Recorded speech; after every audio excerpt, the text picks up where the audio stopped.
In Rotterdam, New York, stands what was once the Rotterdam Square Mall. After falling on hard times, a new company called Via Properties purchased the mall and renamed it into ViaPort Rotterdam. It appears they're going to keep running with the mall for now and turn it into a mixed-use community destination. Let's see how they're getting on.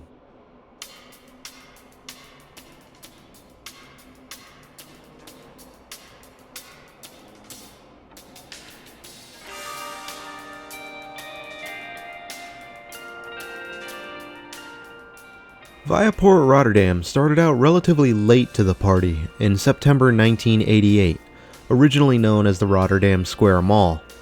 The mall was originally set to open in 1974, but came under fire when it was discovered that the land that the mall resided on was part of a nature preserve and an aquifer for the area. This put the mall under fire from environmental groups as they expressed concerns that the mall would pollute the surrounding wetlands and endanger wildlife. This didn't stop the mall from being built, however, as Wilmerite managed to settle these disputes.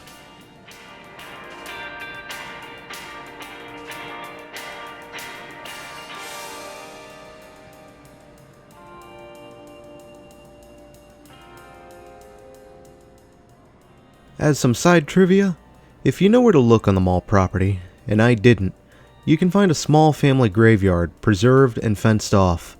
This graveyard was for the Vetter family, of whom seen many generations pass upon that property before the mall's conception. The lineage can be traced back to 1672 with a simple home, and later on, a large mansion was built on the site in 1832. Today, however, that is all gone, with only the graveyard showing what once was.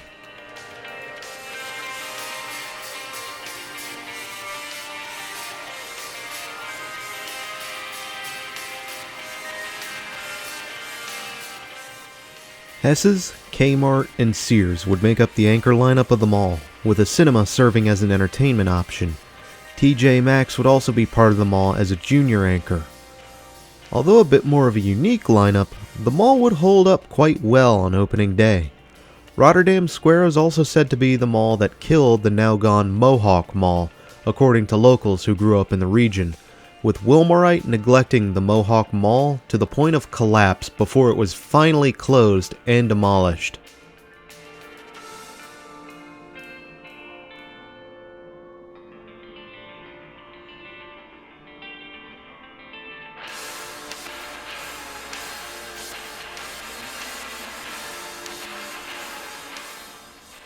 I would have loved to see all this when it was still a fountain, but I guess this little New York City display is better than nothing.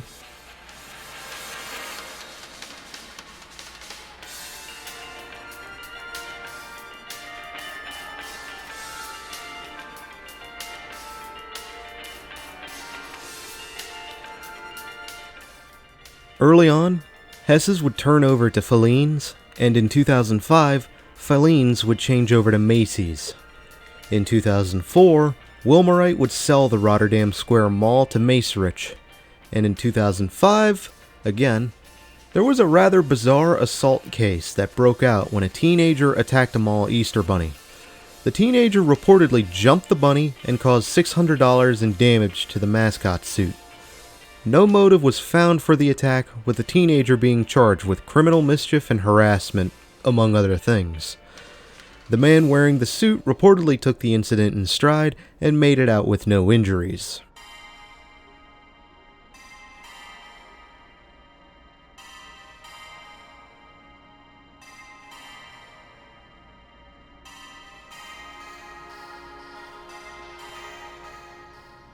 In 2007, mall staff would begin to dismantle and remove a large carousel that was reportedly on site at the mall, and this is arguably when the mall began to decline. The carousel wasn't the cause, but it was a sign of things to come. Over the next few years, tenants began to pack up and leave the mall. What caused this? Well, according to some sources, Schenectady is widely seen as a less affluent part of the capital region of New York, to put it nicely. And today, Area Vibes doesn't paint a pretty picture for Schenectady, with crime, employment, housing, and to a lesser degree, schools all getting an F grade. I believe schools got a D. Besides the Easter Bunny incident, I doubt crime had that much of an impact on the mall, but a mall certainly can't sustain itself on a poorly employed populace.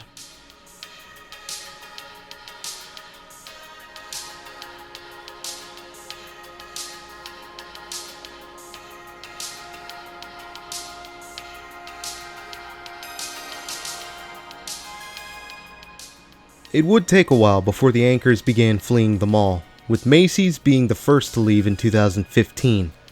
Just a year before, Kohan Retail would acquire the mall for $8.5 million and would sell the mall for $9.25 million while Macy's was closing. But not without at least one signature power outage in February that year, when National Grid disconnected power for 24 hours over an unpaid $300,000 utility bill. But power was restored the next day.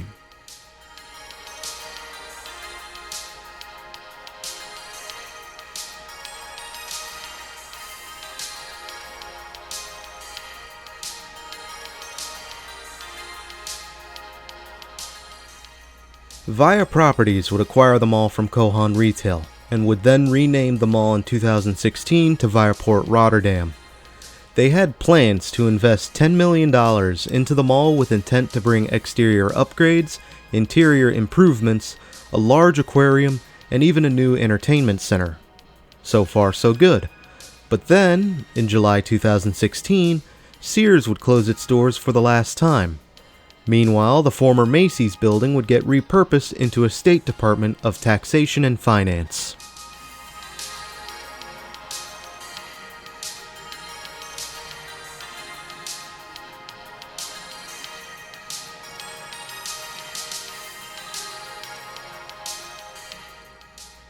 What happened to Kmart? Well, you saw it coming, and in October 2018, Sears Holdings announced that Kmart would finally shut its doors after liquidation sales. This leaves just the State Department and a number of inline tenants trying to make it work in the mall. 2020 did not stop this mall, however, so it's anyone's guess what may happen next with the ViaPort Rotterdam.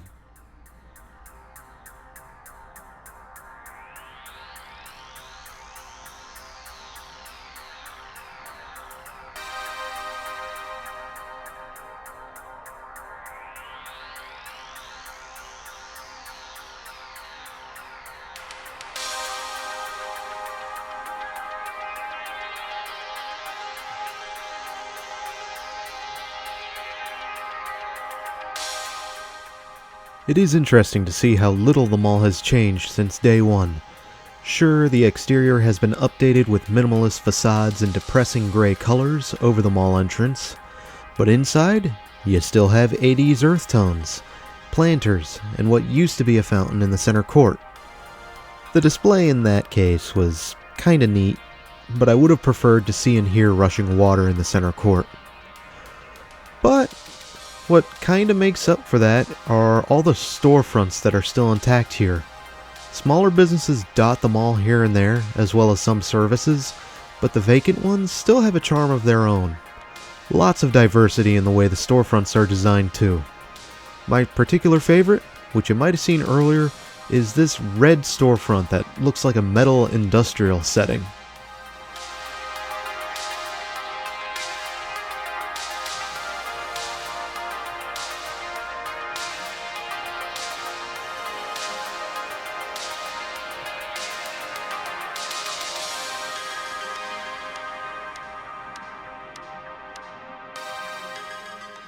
It's also interesting to see this mall take steps towards a community-oriented destination. Normally, malls like this either close and rot, get demalled or demolished into boring strip malls, or worse, turned into a lifestyle center, which I consider to be the emperor's new clothes of shopping. I do believe with a few changes in design, malls could still prevail in the current age. And maybe someday we can have discussions about how to properly adapt malls for the modern age. You know, for all its faults, Canada had some bright ideas with malls. Maybe someday I'll get a passport and go up there. Maybe someday.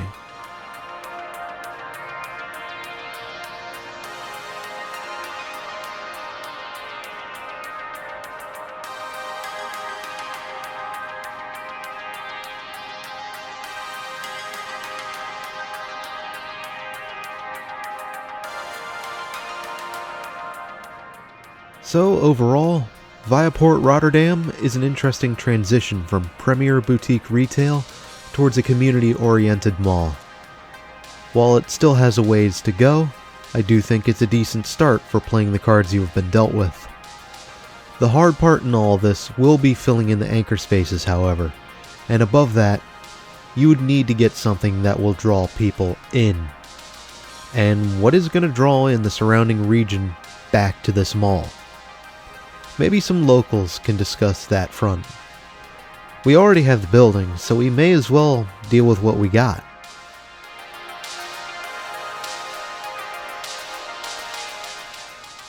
Whether you're nostalgic for the brand or not, it would be a good idea to take down those Kmart signs as well. Although that said, I'd be tempted to buy one from Via Properties. Make an offer. I'll pay up. I'll even cover shipping.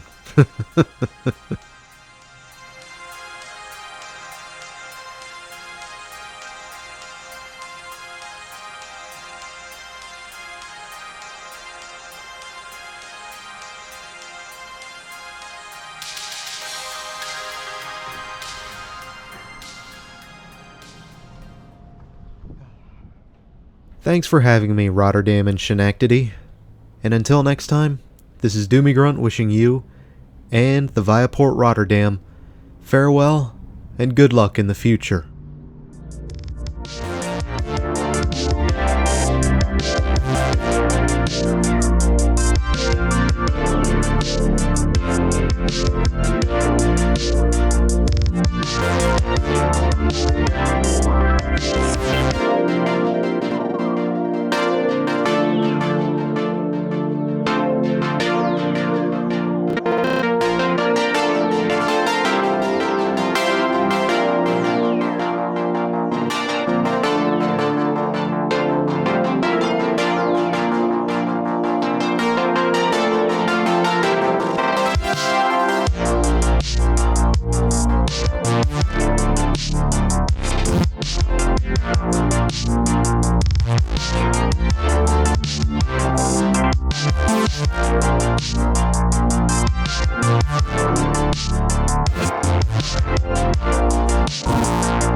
Big Apple, building big malls bigly.